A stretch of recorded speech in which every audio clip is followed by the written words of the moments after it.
In a few days' time, there will be a war going on between Mexico and Japan in what I think is one of the best cards we've seen in Saudi Arabia. With only a day left in their mega fight, boxing experts have shared their takes on Naoya Inoue and Alan Picasso's clash. Meanwhile, beginning with the fiery weigh-in event, Naoya appeared calm and collected while he was cheered on by his fans, showcasing his confidence in this upcoming matchup, which many have labeled as the toughest competition of his career so far. Champion of the world, Naoya, the monster!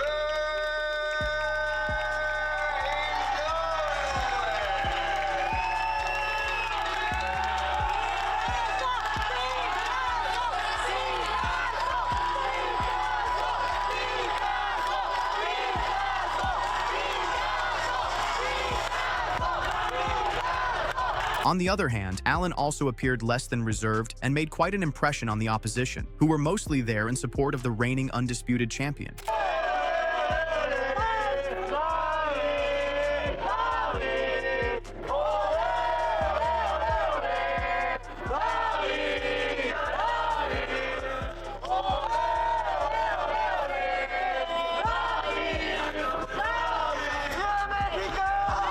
Building up to this fight, Alan spoke about the long road that led him to this moment. He reflected on years of discipline and sacrifice, explaining that his journey was shaped by constant physical strain and emotional pressure. He framed his confidence as something earned through time, consistency, and personal struggle rather than talk or hype. Picasso made it clear that his belief in victory came from everything he had already endured to stand there. Sangrando, llorando, haciendo todo, rompiendo mi cuerpo día con día para ser mejor al otro día. ¡Venga, Picasso! Estamos haciendo, tratando de ser mejores al día y vamos a ganar. Of course, I've seen that all my life, 18 years of training, 18 years of career, breaking my body day by day, training, crying, yeah, I'm gonna win. As the conversation shifted toward motivation, the fighter spoke about what was driving him going into the matchup. He asked for honesty rather than hype and pointed to the confidence he had already shown through his actions. He explained that his focus was no longer just personal, but tied to representing something bigger than himself. The moment was framed as a responsibility to his country and the people he felt he was fighting for.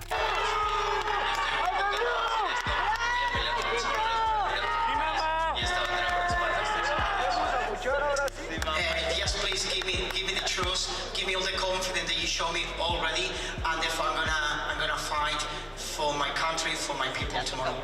On the other hand, sharing his take on what drives him, Naoya explained that his drive came from personal pride while also valuing the connection he shared with supporters who followed his journey. He spoke about wanting people to watch his fights and stay engaged as his career moved forward. At the core of it all, he made it clear that a genuine passion for the sport itself fueled his commitment.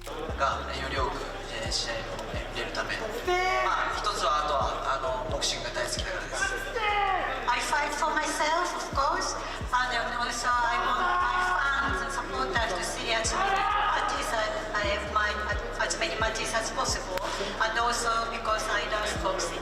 Furthermore, in another interview with local media, Naoya acknowledged a higher level of difficulty than initially anticipated. He explained that his opponent's full commitment raised the stakes and demanded an equal response. He stressed that boxing punished even brief lapses, where losing rhythm could quickly shift momentum. The takeaway was a clear need for sharper focus and stronger resolve heading into the fight. Naoya stated, "My impression is that he's even better than I expected. He's clearly putting everything into this fight, so we need to match that determination." He further added, "In boxing, if you lose your pace even once, it's hard to come back. You can easily slide into a losing pattern, so we need to be careful and come in with even more determination." Being on the same page regarding Alan as Naoya, Teddy Atlas offered his perspective on Picasso's resilience. He was described as a genuinely tough fighter who was capable of making even an elite opponent work hard for every success. Atlas emphasized that if Naoya couldn't hurt him, the contest could become genuinely competitive, but he stressed that this was a significant uncertainty. He made clear that Picasso's defensive instincts and grit would force his opponent to earn every advantage. He can punch, all these things. He's a body puncher, the whole thing. Puts pressure on you. Picasso's a tough kid. Nobody knows him. I don't say nobody, but a lot of people don't know him. He's a tough kid. He's tough. I think he's tough enough to possibly, if Inoue can't hurt him, this is a big statement, bud. If Inoue can't hurt him, he could be in a real fight. But that's the big if. That's the big if. But Picasso's tough. He's gonna make him earn it. As the breakdown moved into technical details, Atlas explained both the strength and risk in Picasso's style. He noted that Picasso's tight defense and solid fundamentals could work against him if he stayed stationary. He pointed out that an opponent like Naoya thrived when fighters shelled up, especially by attacking the body to open openings upstairs. The warning was clear that giving a clear target, even with good defense, played directly into Naoya's strengths. Good, he covers up, he's technically solid, and that's what could be his downfall. Yeah, because he covers up in front of you, and Inoue knows what to do when you cover up in front of a guy. He goes to your body, bang, he brings uppercuts up. He's got a target, and if you give a target in front, Inoue usually knows what to do with that target. Moving on from the fight itself, Eddie Hearn shifted the attention towards the overall event. He spoke enthusiastically about the quality of the upcoming fight card. He reflected on how recent years had delivered historic matchups and noted how rare true dominance had become in the sport. He highlighted Naoya as a standout champion whose presence elevated boxing at a time when few undisputed figures remained. Looking forward to Saturday. I think it's a brilliant fight card, I really do, and I think you've seen so much in Riyadh, particularly this year, but over the last 2 years, undisputed heavyweight world championship fights. Of course, earlier this year, Bivol Beterbiev, the ring card with 2 Ben Eubank fights, Times Square, Canelo coming here. And quite remarkable to think all of a sudden we have one undisputed champion in Naoya Inoue, and you really want as many undisputed champions as possible because I think it's so good for the sport. And you get Usyk, you get Bivol, you get Crawford, and previously Canelo, and then all of a sudden they've all gone and it's just Naoya Inoue. So, great to see him again in the flesh. Furthermore, the focus widened to the global stage, and Eddie spoke about how the event symbolized boxing's expansion in Saudi Arabia. He praised the leadership behind the vision and framed the night as a rare clash between 2 powerful boxing cultures. He highlighted the arrival of Japanese fighters as a new force, while acknowledging the fighting spirit Mexico always brought. The moment was described as a high-stakes cultural collision that elevated the card into one of the most significant events held there. Wrap up what has been an incredible 2 years for Riyadh Season Ring Magazine. The growth of boxing here in Saudi Arabia and the vision of His Excellency Turki Al-Sheikh has been inspiring and breathtaking. And we've had just about everything in the kingdom, but we've never had the invasion of the Japanese. That new force of world boxing that we see up here. And just hearing in the room today, of course, this is the night of the samurai, but it's also, by the sounds of things, Viva Mexico Cabrones from Mr. Picasso and a lot of fighters here today. And we know what the Mexicans come to do. They come to fight. And in a few days' time, there will be a war going on between Mexico and Japan in what I think is one of the best cards we've seen in Saudi Arabia. Along with the hype for this current event, for many, including Eddie, the fight between Naoya versus Nakatani seems to garner more enthusiasm, with it being labeled as the great battle of Japanese warriors, and many renowned voices in boxing are already in talks to make this happen, considering the results from this upcoming fight on December 27th. So obviously for Japanese boxing, everyone's gearing up towards Inoue against Nakatani. Yeah. But, Hernandez and also Picasso, they're dangerous fights. Every fight on this card's actually a banger. Yeah. And to the casual audience, you might not have necessarily heard of anyone, maybe outside Naoya Inoue, but it's a really, really good night of boxing. And the pressure's on Nakatani as well, because that fight's massive in Japan. Inoue against Nakatani, that's a mega fight. Yeah. And that's what they're gearing up to. However, regardless of these promotional attempts hyping this event as the great return of Inoue for the next Ultimate Showdown, Teddy gave a reality check about these subtle factors that could influence the fight. He emphasized that future opponents and a busy schedule might slightly affect focus, even for an elite champion like Naoya. Atlas noted the difference in age and freshness, implying that accumulated wear and constant high-level bouts could matter. He explained that those small openings could allow a younger, durable fighter like Picasso to last longer and benefit from any momentary lapse. And then you got Nakatani's going to be on the card. Maybe he looks past this guy to get to that. And that happens, even for a monster. That can happen. So when I look at everything. When I figure in the X factor of maybe he's looking past, he knows he's on the card with Nakatani, he just wants to get past. So he looks past him a little bit. A tough kid like Picasso, you give him a little break. He could go a little further. 32, the other guy's a lot younger, 8 years younger, whatever it is. 25 years old. Yeah, so 7 years younger. So at the end of the day, maybe a little tired, maybe looking past them, the different venue.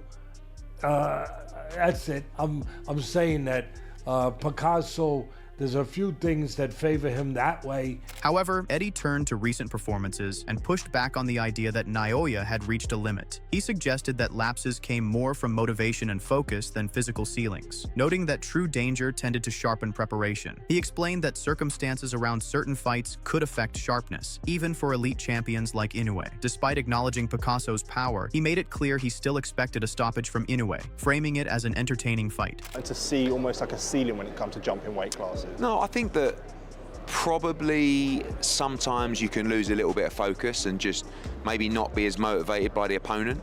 And I think he had true fear over Akhmadaliev, and I think he would have been 1,000,000% prepared.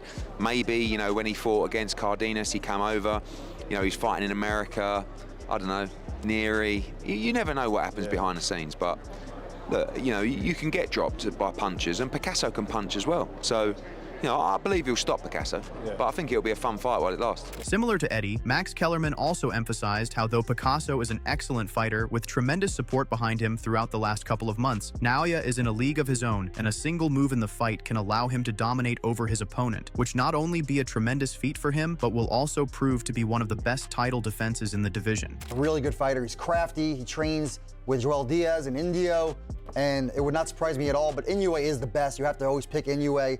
And if Inoue wins as expected, he will defend his Ring Magazine Championship December 27th against David Picasso. I think he's a pretty good fighter. Agreeing with Max with his observations surrounding Inoue, Ryan Garcia also chimed in, stating that even though the Japanese fighter has been through many ups and downs throughout his career, he has always managed to get up and stand firm in the face of any challenges thrown his way. For this remarkable quality alone, Ryan believes that there is no possible way that anyone can bet against Naoya. He's just so explosive, his combinations, the way he moves, you see him get dropped, come back, knock the dude out. So for me, you can't really go wrong picking Inoue. However, regardless of the ongoing speculation from the masses, the fighters are geared up for this battle and seem to have full confidence in their abilities to get through, which was quite evident from their tense face-off from the latest press conference, where both the fighters seized up on one another. This is the Ring 5 Night of the Samurai main event, scheduled for 12 rounds, and it will be for the undisputed and Ring Magazine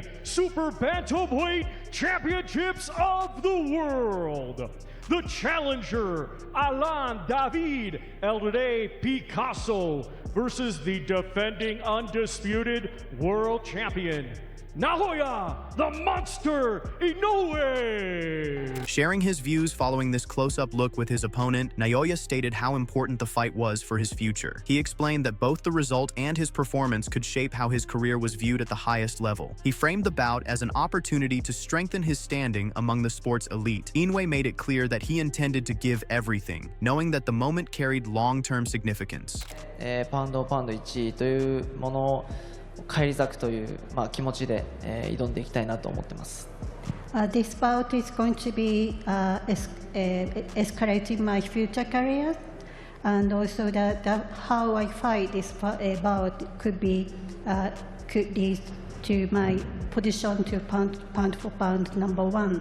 So I would like to do my 100%. In the end, what do you guys think about this crossover between two legendary fighters from two very different beginnings? Do you believe that it will be the Japanese monster who will triumph, making his countrymen proud? Or do you believe that the Mexican youngblood will take down the reigning champion in an epic battle? Make sure to tell us about your thoughts in the comments below. And don't forget to like and subscribe if you enjoyed the video.